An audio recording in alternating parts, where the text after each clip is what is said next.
Ladies and gentlemen, the tiny DevOps guy.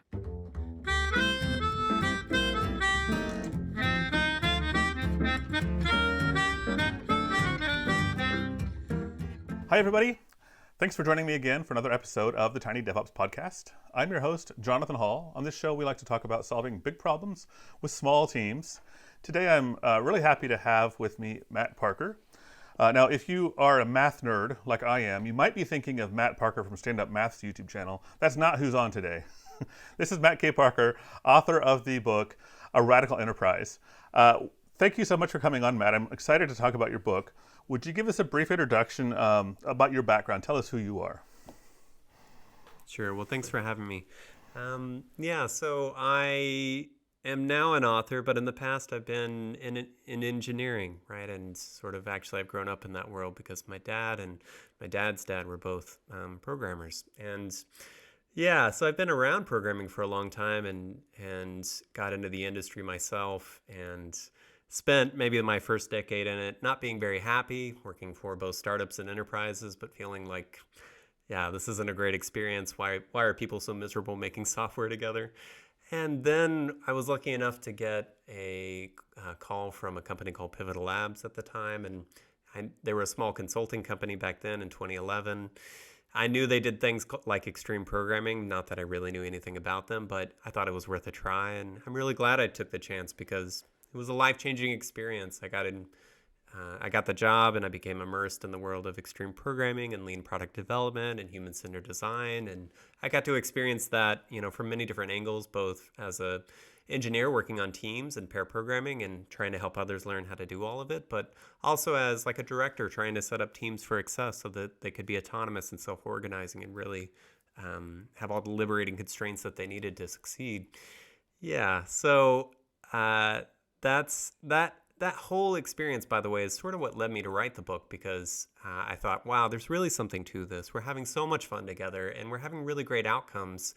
Maybe those two things go hand in hand. Maybe if you find ways of working together that are really open and collaborative and help everyone leverage their intrinsic motivation and passion, that we'll end up doing great things for our organizations, our customers, our businesses. And that led me into research around this book, right? Who else is doing stuff like this? How far does it go? What size and shape does it take? And if they're successful, what can we really say accounts for that success? And there you have it. That's how I came up with this book, A Radical Enterprise. Nice. Are you still involved in software development these days then, or what are you doing now? So now I'm doing independent consulting really around the topics that you can read about in my book. So I'm trying to help organizations become more radically collaborative, more self-managing.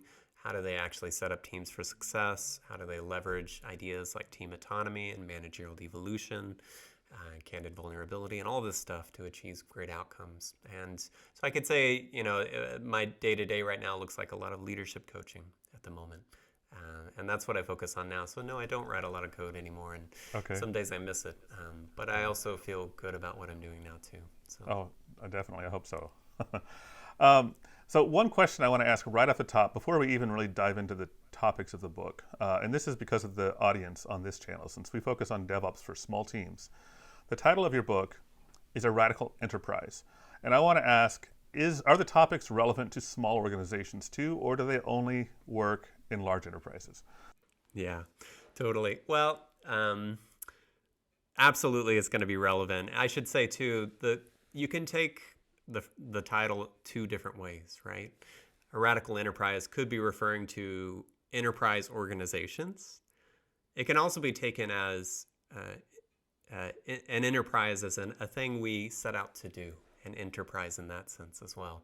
And I meant it to be taken in both ways. The organizations I profile, 13 different organizations I profile in the book, range in size from, actually I think the smallest is about a 25-person Internet of Things company you can find in San Francisco, to the largest is an 80,000-person appliance manufacturer that's really spread around the globe and headquartered in China. So and everything in between you can find as well. And I would say also the reason that you're going to find my book relevant to the topic of this podcast is because so many of these organizations have realized the power of small teams to to such an extent that they've created organizations centered around the idea, the power of small groups of people achieving amazing outcomes, and being able to do so with autonomy and with also alignment, even in a very large organization. So let's talk now about the book and kind of the core thesis. Of course, I have read the book and I found it really enlightening, but in your own words,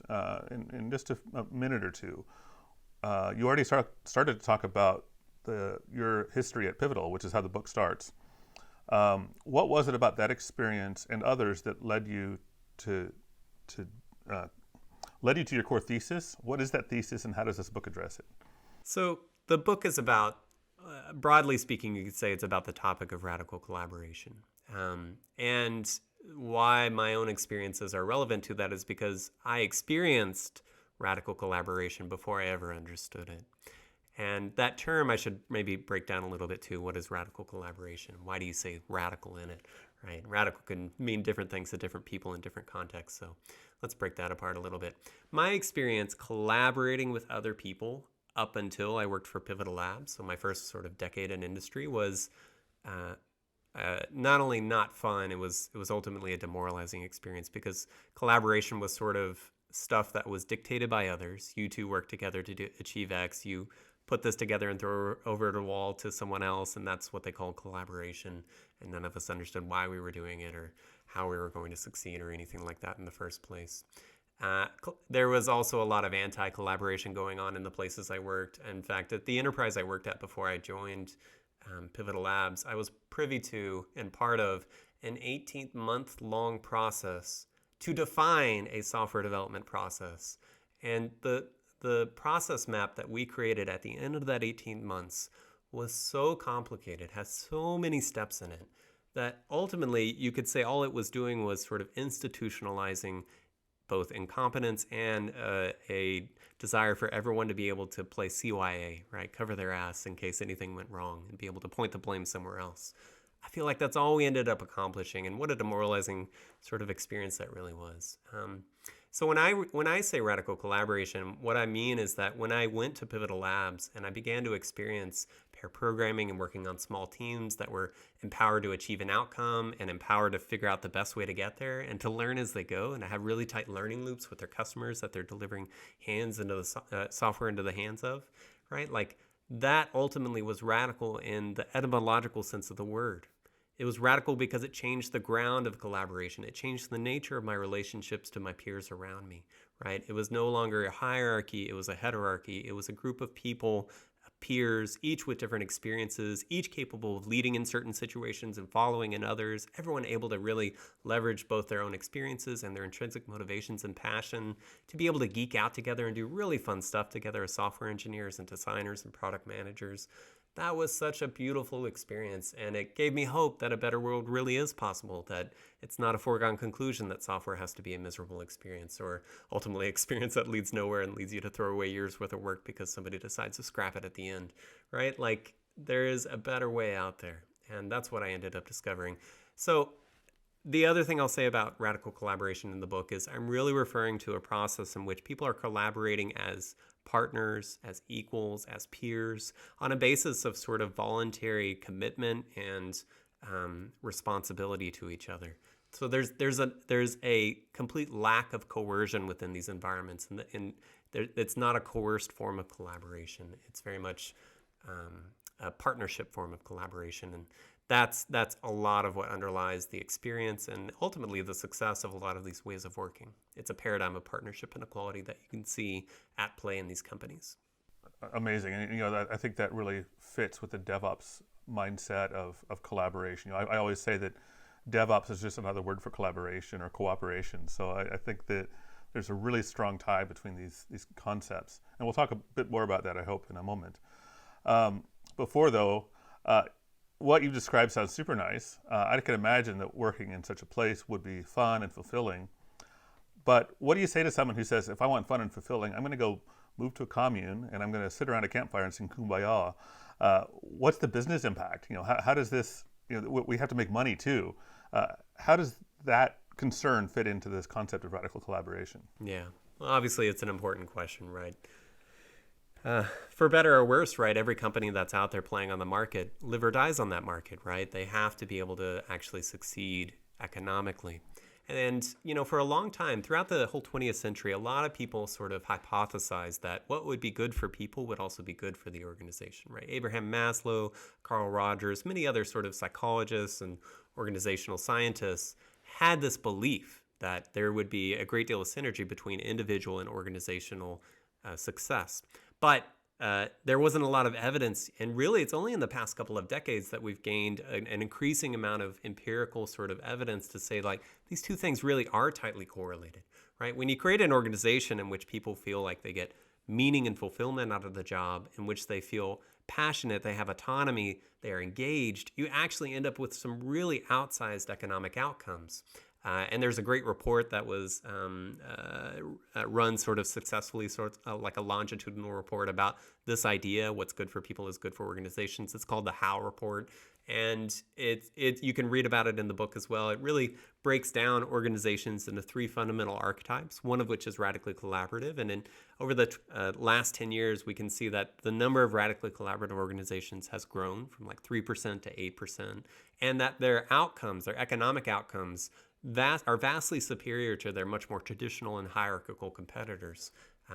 And the outcomes also for individuals within the organizations are superior. And so you can see that tight correlation at play. I would also add that if you want just another sort of soundbite there around, is this really economically successful? There are, let's see, 3 or 4 different organizations I can point to in the book, and you can read about yourself all over the interwebs. Hire, which is the number 1 appliance manufacturer in the world and an 80,000 person enterprise, has for the last 40 years transformed from a very traditional command and control hierarchy to a very radically collaborative structure that they refer to as micro enterprises. And they're now the number 1 appliance manufacturer in the world, and they've really gotten there over the last decade and a half as they've really pioneered a whole new way of working based on equality, partnership, and radical collaboration. So they're a great success story if you want to see, like, at a very massive scale, these ideas and how they can play out and how successful they can be for a company. Check out Hire. Another organization you can read about in the book is Morningstar, which is the number 1 tomato processor in the world, and they're based in California. They have such an amazing radical process. They start every year as equals without titles, and they write something called colleague letters of understanding, and it's really the negotiated commitments that they're making to each other that year about how they're going to take that year's tomato crop and turn it into puree and diced tomatoes and everything else for all of their clients, like Heinz, ketchup, everything else, right? And so they're another example of radical collaboration at play, in that partnership and equality are more competitive than domination and coercion. W.L. Gore, if you've ever bought a raincoat, you've probably worn Gore-Tex waterproof fabric. If you've ever flossed your teeth, you've probably used Glide dental floss, right? The company behind all these products is W.L. Gore, and they're an innovation factory. I mean, they're an amazingly innovative organization, and they are also one of the longest lived experiments in radical collaboration on the planet. They started in the late 50s with a completely radically collaborative structure, and it was just 4 people in a basement, and now they are 10,000 people spread around the globe, innovating at a global scale using these same ideas.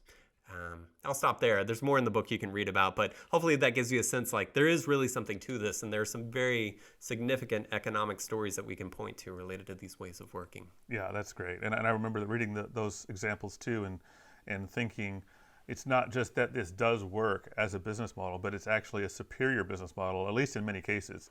So that's encouraging if you're worried about meeting the budget using radical collaboration. I don't think you probably need to really be worried about that. I think you can do it anyway. Would you mind taking us through the 4 imperatives that you've identified? Just briefly, a high-level overview, and then we could talk about some of those in more detail. Yeah, absolutely. So in the book, I'm not only trying to show a bunch of companies working in radically collaborative ways, I'm asking the question, why do they succeed? Like, what stands at the foundation of their success, so that other companies interested in doing these things will have a sense of, like, well, what's it going to take, right? Because it's probably not just 1 or 2 things that you're going to have to think about or cherry pick from other companies. There's something deeper and more holistic here that you need to be aware of. And I broke that down into what I call the 4 imperatives of radical collaboration. So all of these companies at some level are exhibiting 4 sort of imperative things that I think stand at the base of their success. And that's 1, team autonomy, 2, managerial devolution, 3, deficiency need gratification, and 4, candid vulnerability. So team autonomy is probably a concept that your listeners are already familiar with, right? In all of these different companies, you can see a strong sense of empowered teams being able to achieve an outcome, but figuring out day to day how they're getting there, right? Like, what is their backlog? How are they working together as a team? What practices are they using? When are they working? Where are they working? Are they distributed, co-located, etc.? Like, these kind of elements are really left up to the team. And it's not surprising, right? There's a great deal of neuroscience research actually over the last 20 years that's developed that points to a strong correlation between individual success and individual autonomy, team success and team autonomy, right? Individuals and teams are successful by and large to the extent that they believe in what they're doing. And one of the best ways for them to believe in what they're doing is to figure it out themselves, right? To come to their own ideas and conclusions, right? So maybe as an organization, you say like, oh, we need to increase consumption of this product by 5% this year, but a team getting together and saying, how are we going to do that, right? How should we get 5% growth in our customer base this year? Oh, I have an idea. You have an idea. We're coming up with ideas. We're trying things out. We're experimenting.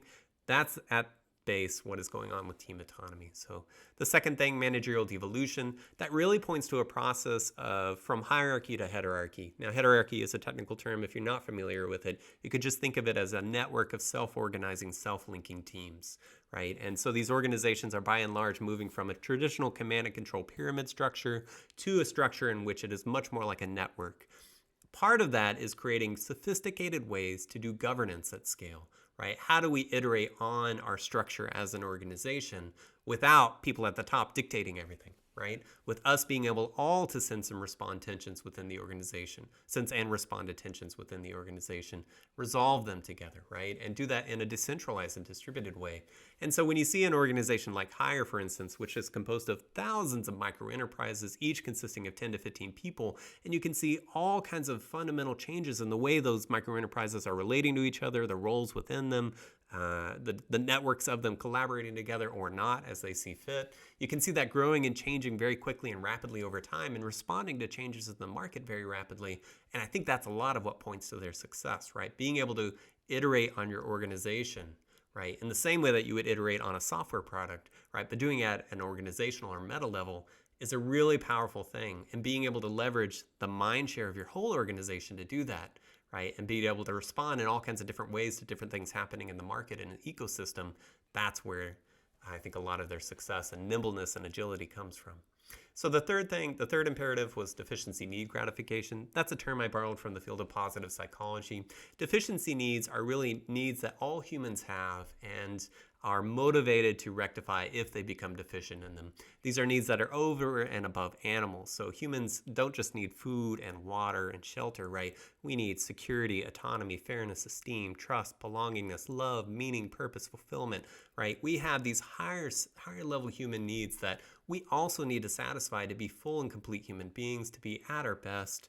And these organizations have realized, like, oh, if we create an environment in which people feel like they're really getting that out of all of this, right, then we have some really amazing outcomes as an organization, because no one's walking around disengaged, no one's walking around, being toxic or anything like that, because they are already getting their sense of security, autonomy, fairness, esteem from the nature of their interpersonal interactions with each other and the nature of the organization itself.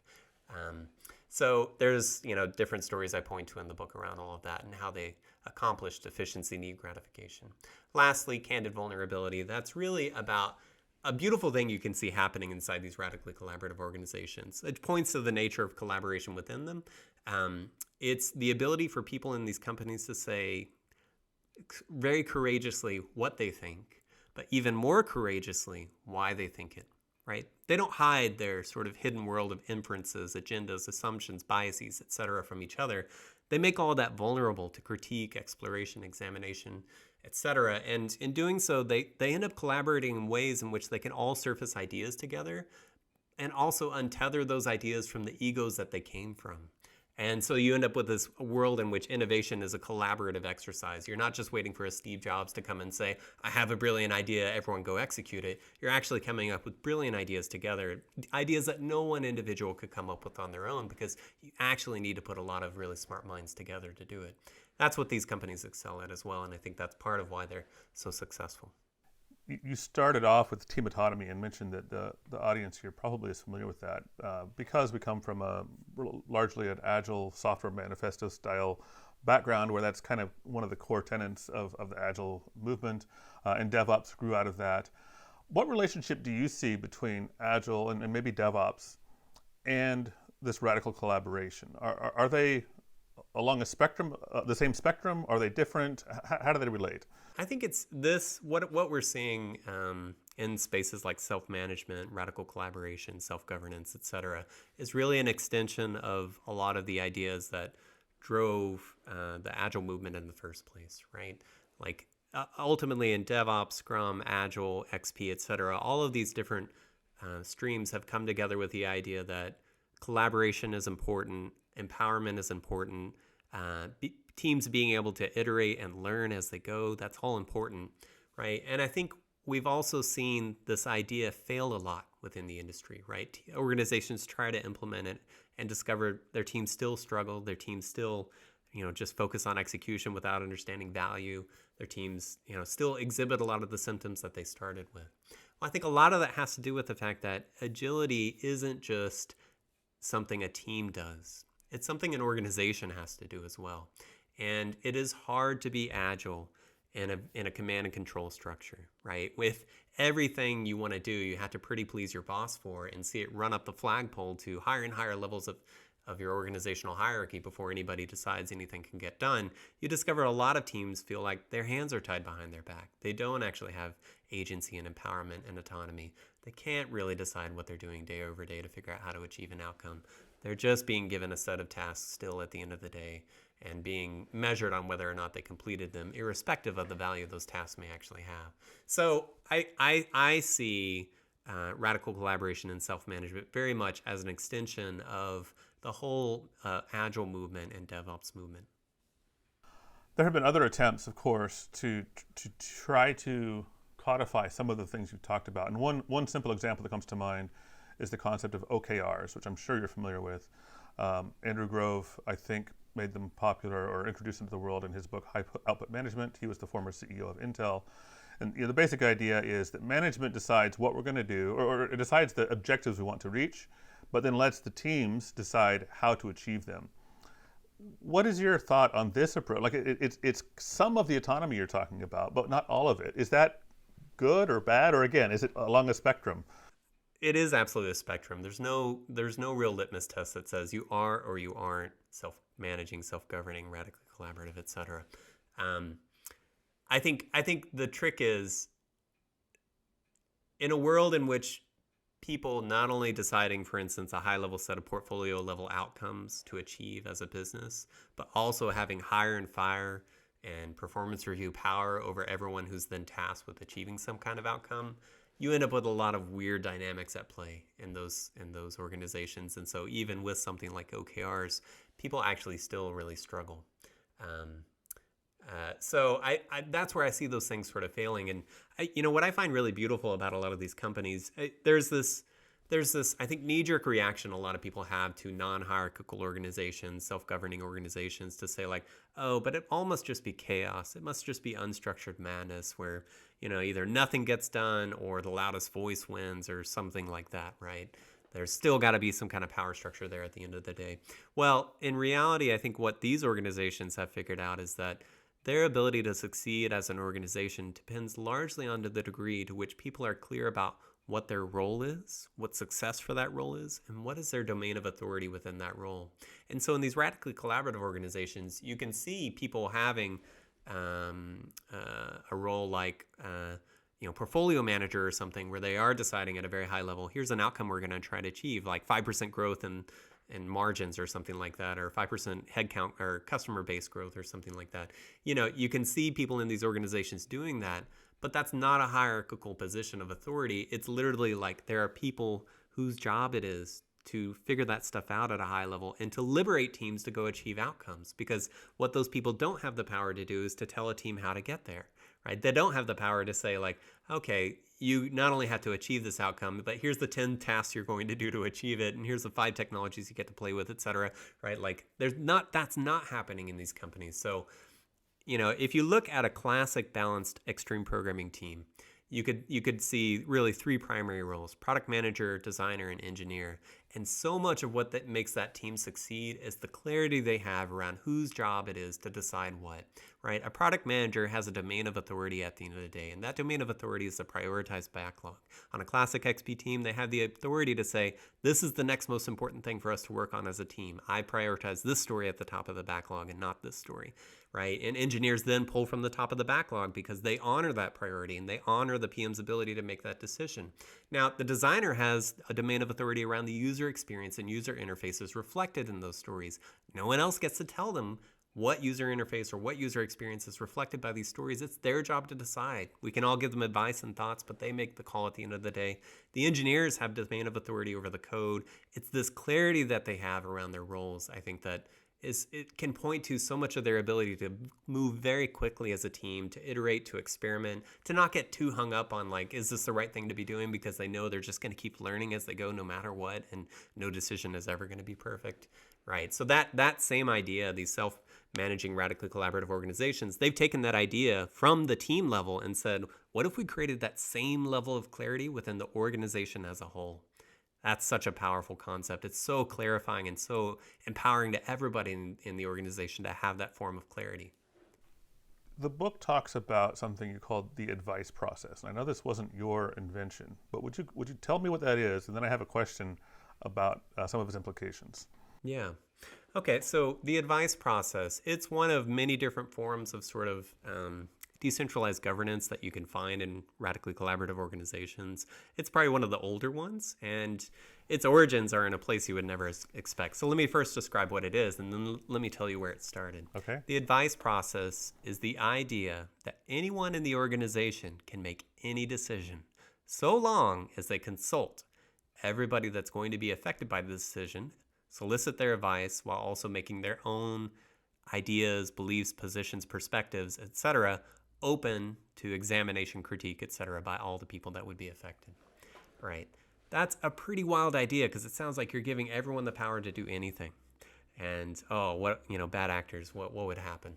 Okay, so as crazy as that sounds, it gets even crazier because this idea started at a company called AES, which I think was like Advanced Energy Services. I forget the exact, like what those acronyms, I'd have to look it up now. But anyways, they were a power company, right? Building like coal-fired power plants, et cetera, generating electricity. I think even nuclear power plants they had purview over. They had power plants all over the globe.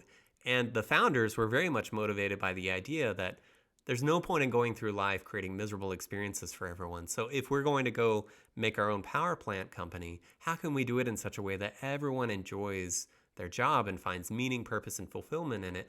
And they came to the conclusion that people only enjoy their jobs to the extent that they actually get to make meaningful decisions day over day, which is ultimately what autonomy means. Autonomy means having choices, being able to make choices and run with them and not have them second guessed by everyone else or overridden by everyone else.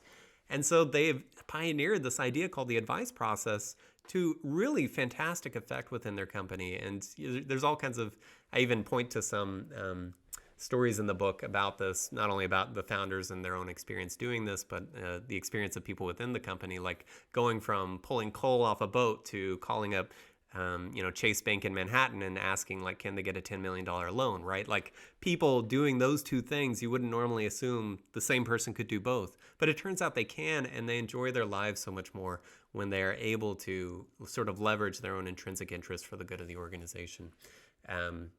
So anyways, that same idea has been taken and adapted by many organizations, including some in the book. It's only one of many different forms of sort of, I would say, radically collaborative governance you can see at play. So it's not the only one out there, but it's a pretty fascinating one. So you brought up the topic that I'm interested in drilling in on, and that is bad actors. You make it sound like it's not really a concern, and that's probably true. But what if, just on some off chance, somebody decides that they are going to give themselves a $5 million pay raise, or they're going to buy a fleet of corporate jets that they can't afford, or something ridiculous? What's the recourse in place to prevent these bad actors from acting bad?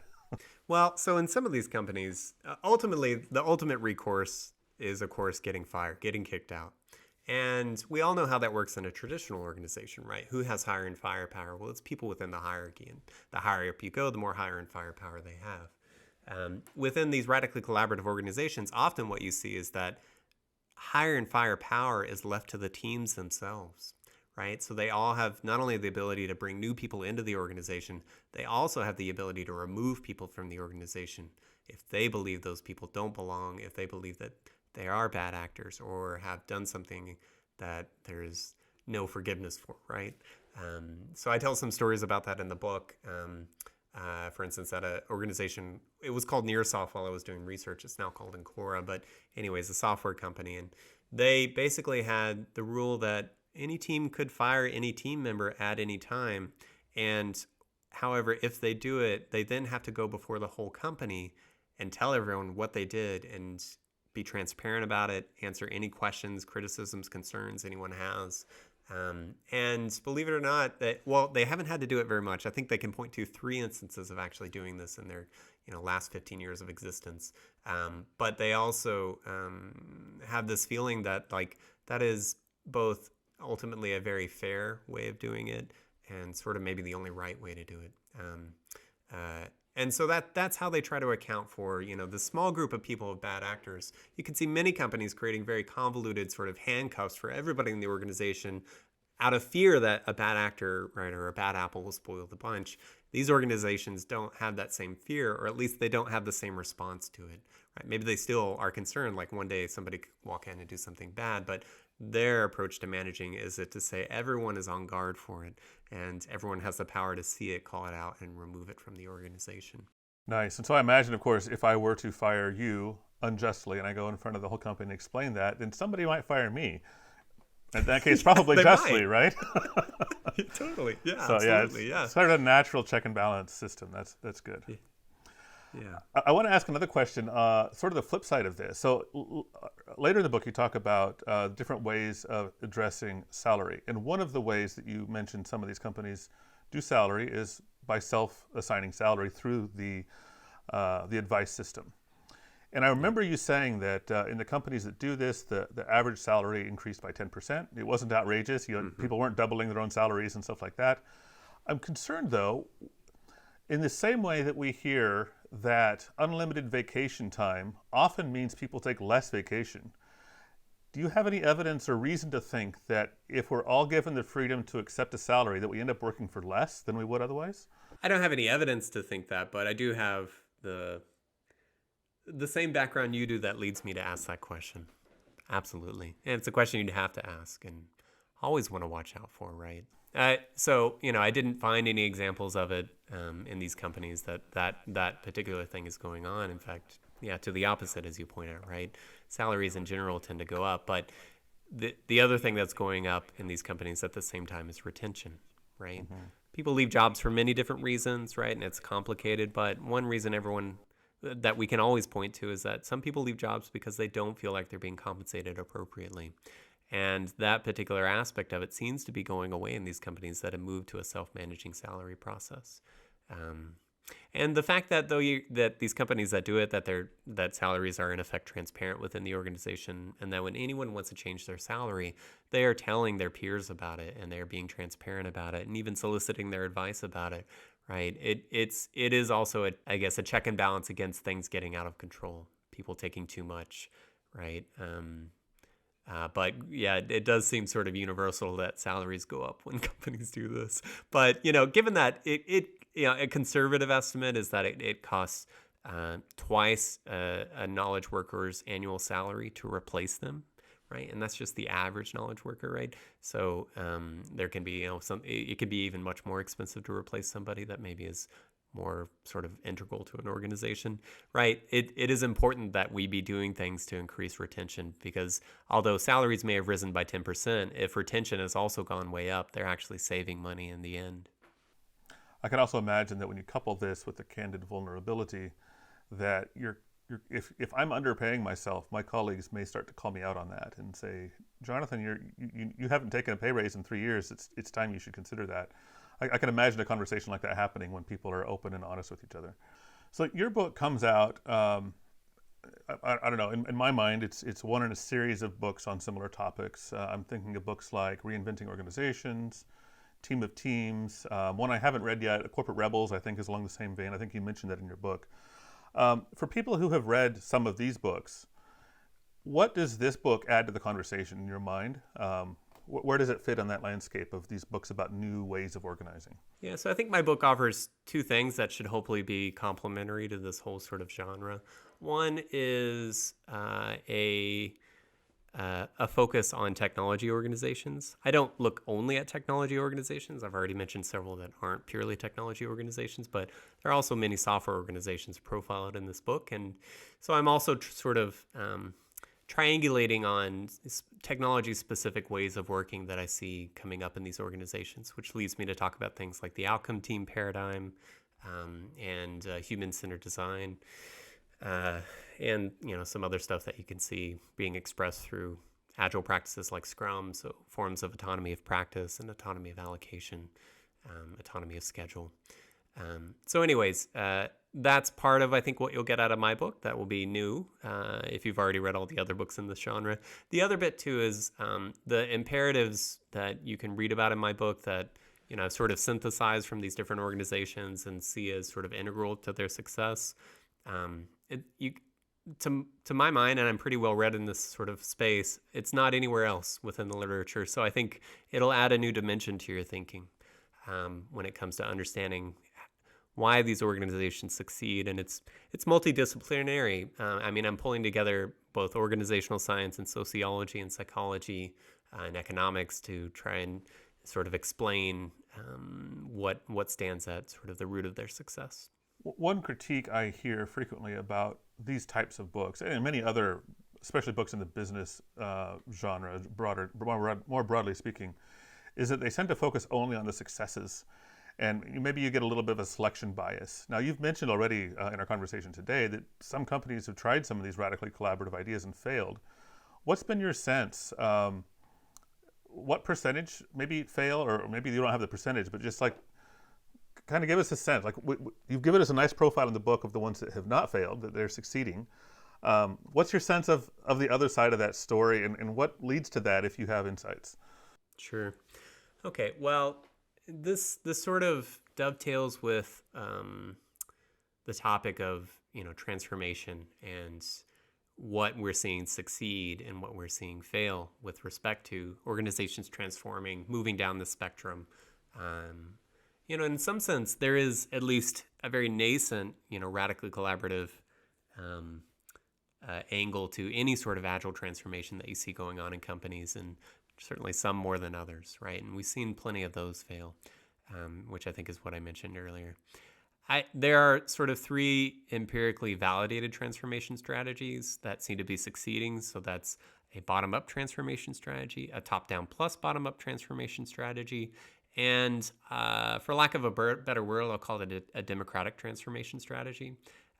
There's a number of success stories that we can point to say empirically these strategies seem to work, and it's probably for these reasons. The one that seems to always fail is the top-down transformation strategy. So you can often end up in an organization in which you discover there's some enlightened leader that thinks that for the good of the organization they're going to transform it, and they're trying to create an organization in which people are more empowered, autonomous, self-organizing, self-managing, self-governing, right? Trying to eliminate hierarchy and domination and coercion, but they end up going about it in a very hierarchical, top-down command and control way, and that is such a oxymoron, right? You can't achieve autonomy by reducing people's autonomy, right? Like these two things don't really go together.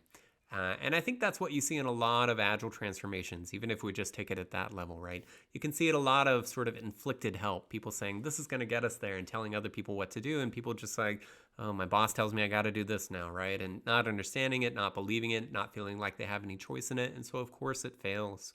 All right, the most successful transformations are the ones in which people are doing the transformation work themselves, owning that journey, deciding moment to moment, day to day, what's the next step they're taking down this path, right? If you get a bunch of people together and they're all united around the belief that there's a better way of working, collaborating together, one that is based on partnership and equality, not domination and coercion, that we can actually all adult together in a much more reasonable and way in which gives us more meaning fulfillment, then they can actually also take that journey together. You don't have to have somebody come in and tell you what to do at that point. The best thing you can do is leverage the sort of natural success you have when you start making choices because you own them, because you learn from them, because you take the next step, right? And doing that together as a group. And in fact, one of the technology organizations in my book, Tim Group, I tell sort of their transformation story, and it really is that sort of story. There was an enlightened leader, but he was enlightened enough to know that there would be no point in just dictating the new way of working to everyone. That instead, he brought everyone together to talk about how can we manage this organization together, and what's the state of the art of doing that, and what's on the cutting edge of that. And they all began to research together, and they all took little by little steps together. And he just had the authority to support them along the way until he eventually, created a whole new organizational structure, which devolved many of his own authorities into the organization at large. But the organization was more powerful because of it, right? So I don't know. Those are some of my high-level thoughts on it. I definitely don't have a percentage on like how many fail and how many succeed, but yeah. I do want to say it's a complex journey. It should not be undertaken lightly. That it should definitely be undertaken, but don't go into it with naivety. Okay. It takes a lot of work and a lot of sort of diligence to take it step by step, and you're not just going to pick one thing and say, oh, team autonomy, we got it, and we don't need to think about any of these other imperatives, right? That's not going to work. Yeah. Well, that's a great segue into my last series of questions here. The first one is, let me start small. Is it possible for an individual, maybe somebody sitting on a team, and they've read your book, and they think this would be great, but nobody else on their team or in the company maybe knows about it or cares about it? Is that something that they should, what can they do with that? Or does it really require a bigger groundswell of support before this sort of transformation can start going? I hope that question makes sense. I think it does. Yeah, absolutely. Like, what can I do? Me, right? Today, right? I'm just sitting in an organization. I've had the aha moment. Maybe no one else around me has had that moment, right? Should I just leave and find someone else that already gets it? Should I try and convince others around me? Exactly. Okay, well, I do believe that radical collaboration, first and foremost, it's a mindset shift, right?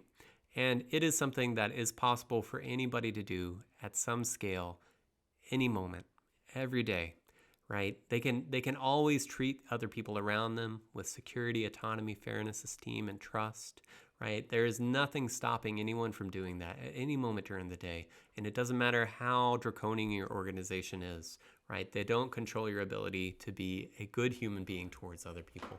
So at the very least, that is a start that you can make. And it really does actually begin to make a difference, because as you begin to model deficiency, need gratification, and candid vulnerability, you begin to see your relationships change with people. You begin to create spaces for more trust. All right, now you can take that a step further, and if you, just at a team level, maybe you're like, look, outside of this team, I don't think I can accomplish anything right now, but in my team, I think there's space for me to say, hey, what if we did this meeting that we're about to do in a very collaborative way, instead of just waiting for the boss to come in and tell us all what to do? What if we had an idea together on our own about, like, how could we work through this problem ourselves, right? What stands in our way from achieving success? Whatever it is you're trying to accomplish as a team. Well, there's all kinds of great radically collaborative meeting techniques out there, some of which I just wrote about and was published on my publisher's blog, which I'll share the link with you afterwards. Right.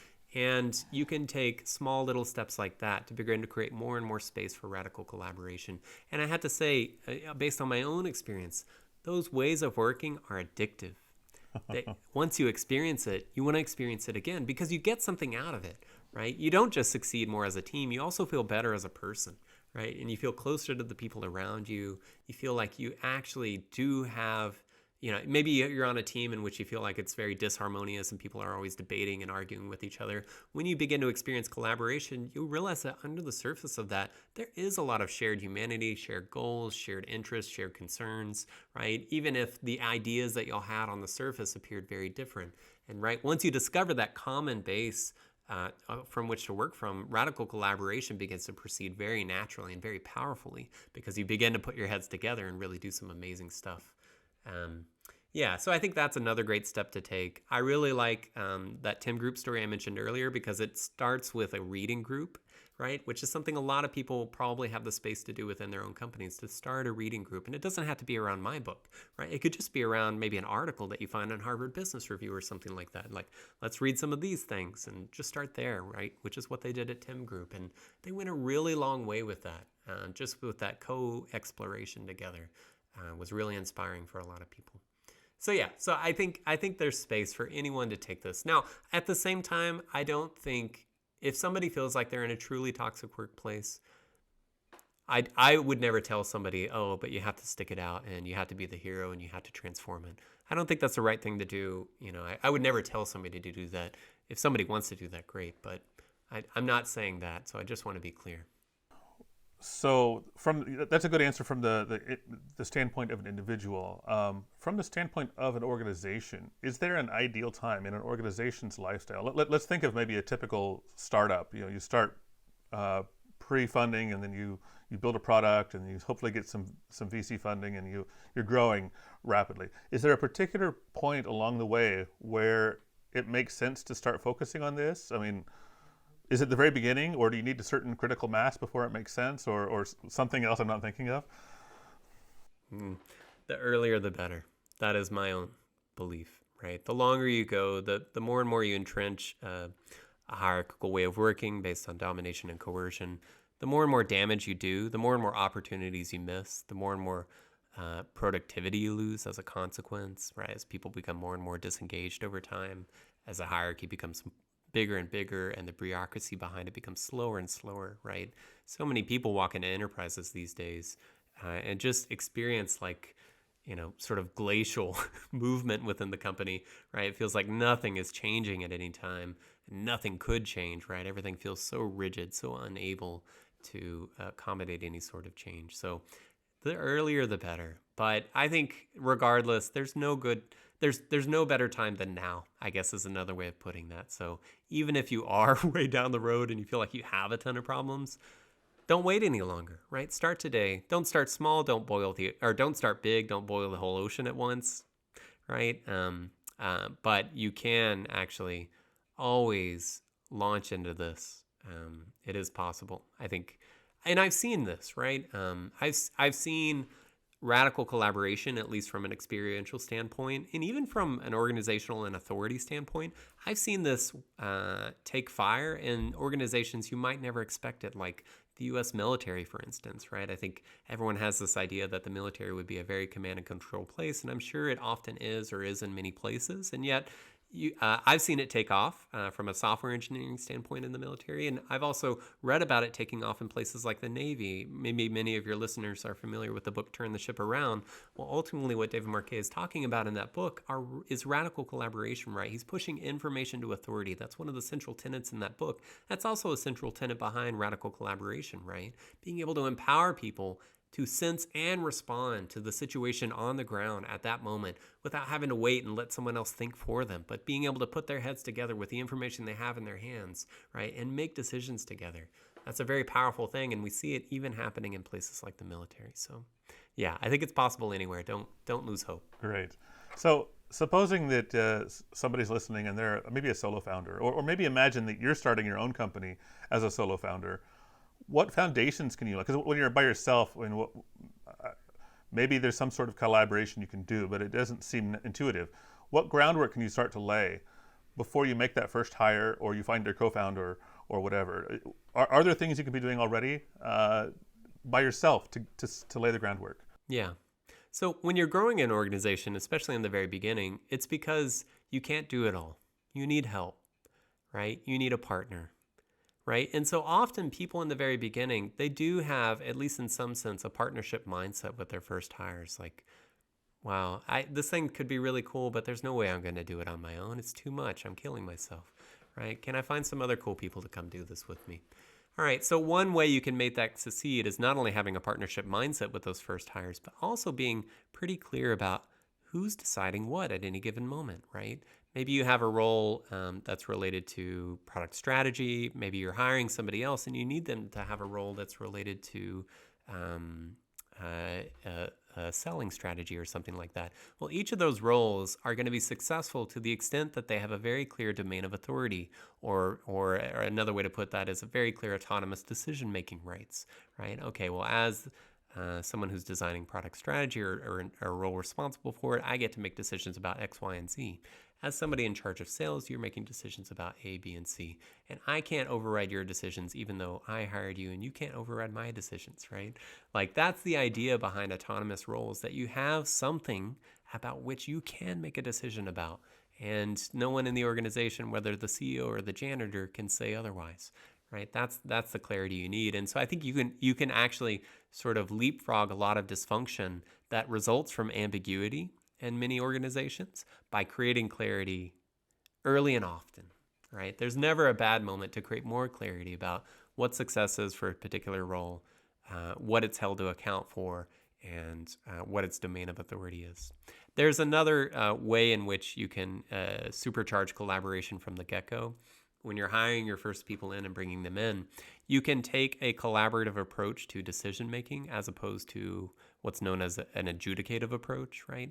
Most people in the West are raised to operate within a very adjudicative model, right? Almost like a legal model of decision making in which people are debating ideas and positions as if one is right and the other is wrong, or as if they are dichotomous, right? A collaborative approach steps back from the initial perspectives people have and positions people have to identify underlying concerns, needs, goals, wants, desires, etc., and to use that as a basis for generating ideas together, collaborating together on a shared solution, mindset, etc. And so there are many things in an organization, even when an organization has a great deal of clarity on roles, in which you still are bringing together a number of people to look at something from many different perspectives, put their heads together, and come out of it with something to say like, oh, we're going to do X now, and we're going to try it, and we're going to learn from it, right? There's a collaborative way of doing that is not based on let's all get in a room and yell at each other until somebody wins, right? Like until the loudest voice wins. That's instead based on a much more partnership model and collaborative model of decision making. So anyways, that's something I think people have to sort of get their minds around early on. Really good advice. My last question, which I'm sure doesn't have an answer, but I have to ask it because everybody's thinking it. How long does this transformation take? Yeah, it depends. Right? So I'm thinking now in the book of the 13 organizations I profiled, one went through a, let's say, 40-year transformation, right? Mm-hmm. They had already been a company for 80 years, and they spent the next 40 years slowly evolving. And they had a lot of success along the way, too. They didn't have to wait till the end to reap all the benefits. Let me be clear. But they did spend a full 40 years transforming until they really pioneered a whole new way of working.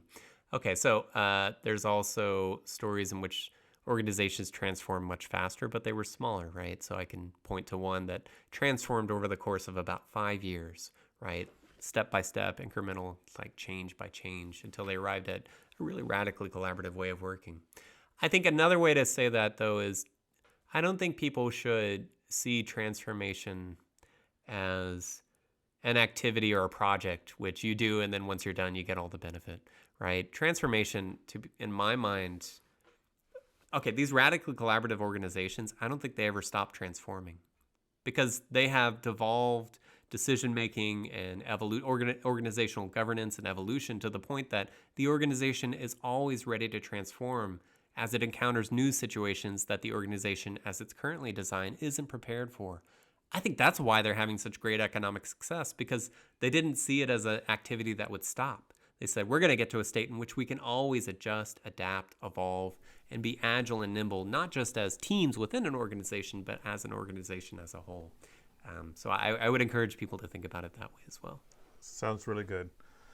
Matt, if people are interested in learning more, of course, they should buy your book.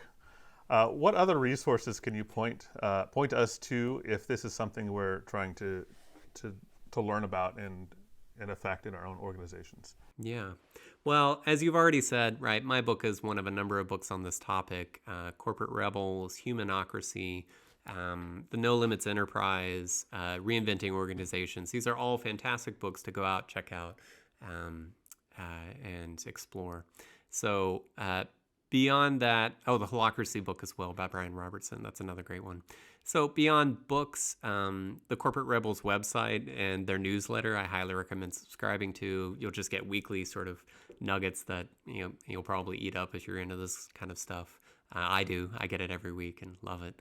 I also started a Slack community for my book, and if you go to my website, mattkparker.com, you'll be able to join the Slack community. Anybody can join.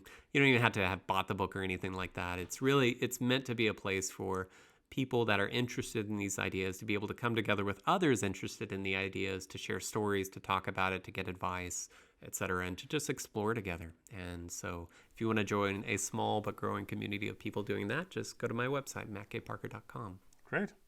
And the book is available in paperback, Kindle, I assume, audiobook. Any format is fine. Yep. There's no special scratch and sniffs or any features that would diminish the experience in any format. Is that correct? That's correct. Yeah, it's basically all the same content everywhere. All right. Great. Well, thank you so much for coming on, Matt. It's been an educational and entertaining conversation. I'm really excited to have read your book. I'm glad it's out there. I hope other listeners will get some value from it as well, and as well as from this conversation. So yeah, anything else you'd like to add before we sign off today? Well, first, let me say thank you, and I hope your listeners got something out of this. And I also wanted to say that on my website, I have my email directly there on the website. It's matt@mattkparker.com. So if anybody's hearing this and they just want to ask me something directly without like joining the Slack community or something like that, feel free. I'm always open, and looking forward to talking to people and meeting people and sharing thoughts. That's good. Thanks so much. Until next time, everybody.